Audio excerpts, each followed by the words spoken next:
Hello, എന്തൊക്കെയുണ്ട് വിശേഷം? എന്നാൽ നമുക്ക് ഇനി കുറച്ച് ചെറുവാരണത്തിലെ വിശേഷങ്ങളൊക്കെ ആയാലും.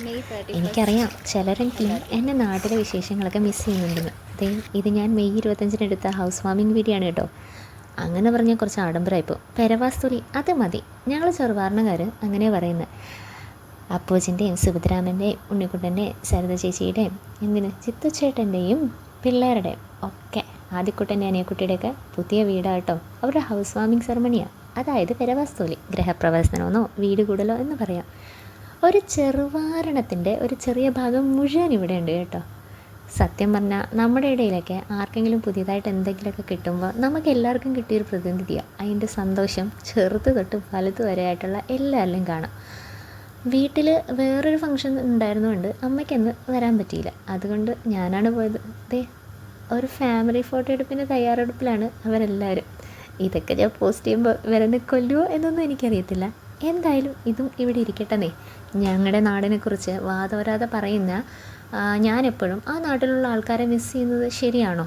അവരുടെ ചെറിയ ചെറിയ സന്തോഷങ്ങളും കരുതലുകളും ഒക്കെ ഇതിൽ കൂടെ ഷെയർ ചെയ്യാനാണ് എനിക്കും ഇഷ്ടം. അങ്ങനത്തെ ഈ പാല് കുതിച്ച് നാടുവാണ്.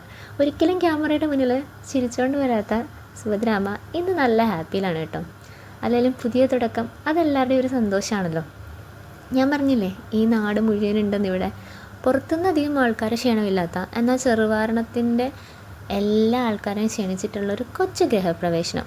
എന്നാൽ വലിയ രീതിയിൽ എല്ലാവരും ഹാപ്പി ആയിട്ടുള്ളൊരു ഗൃഹപ്രവേശനം അതായിരുന്നു അത്. പിന്നെ ഞങ്ങളെ രണ്ടുപേരെയും ക്യാമറയ്ക്ക് മുന്നിലേക്ക് എടുക്കുമെന്ന് പറഞ്ഞ് വല്യാച്ചനും മോഹനൻ ചേട്ടനും അങ്ങനെ വന്നു ഒളിഞ്ഞും മറഞ്ഞും നിവർന്നുമായിട്ട് പോയിട്ടുള്ള എല്ലാ ആൾക്കാരും തന്നെ ഈ ക്യാമറയിലുണ്ട് കേട്ടോ. ശരിക്കും പറഞ്ഞാൽ എത്ര മാറ്റമല്ലേ ആൾക്കാർക്ക്. പലരും ഈ ക്യാമറയുടെ ഫ്രെയിമിലില്ല, ചിലരൊക്കെ ഉണ്ട്, ചിലരൊക്കെ മൺമറഞ്ഞു പോയി. പക്ഷേ ഇതൊക്കെ ഒരു ഓർമ്മപ്പെടുത്തലുകളല്ലേ. ഓരോ തലമുറയിനെയും വെൽക്കം ചെയ്തുകൊണ്ട് മാതൃകയായിട്ട് പഴയ തലമുറ കാണിച്ചു വെച്ച് പോകുന്ന ചില സൗഹൃദങ്ങളും സാഹോദര്യങ്ങളും ആചാരങ്ങളും ഒക്കെയാണിത്. സത്യം പറഞ്ഞു കഴിഞ്ഞാൽ എൻ്റെ നാടിനെ എനിക്ക് ഭയങ്കര ഇഷ്ടമാണെന്ന് പറയാൻ കാരണം ഞങ്ങളുടെ പൂർവികർ കാണിച്ചു തന്ന സാഹോദര്യവും സമത്വവും സ്നേഹവും ഒക്കെ തന്നെയാണ് കേട്ടോ. ഇന്നോളം വളർന്ന എൻ്റെ സ്റ്റുഡൻറ്റ് എനിക്കിപ്പോഴും ഇവളാ പഴയ 3ാം ക്ലാസ്സുകാരത്തി കേട്ടോ. ആളിപ്പോൾ നേഴ്സിംഗ് സ്റ്റുഡൻറ്റാണ്.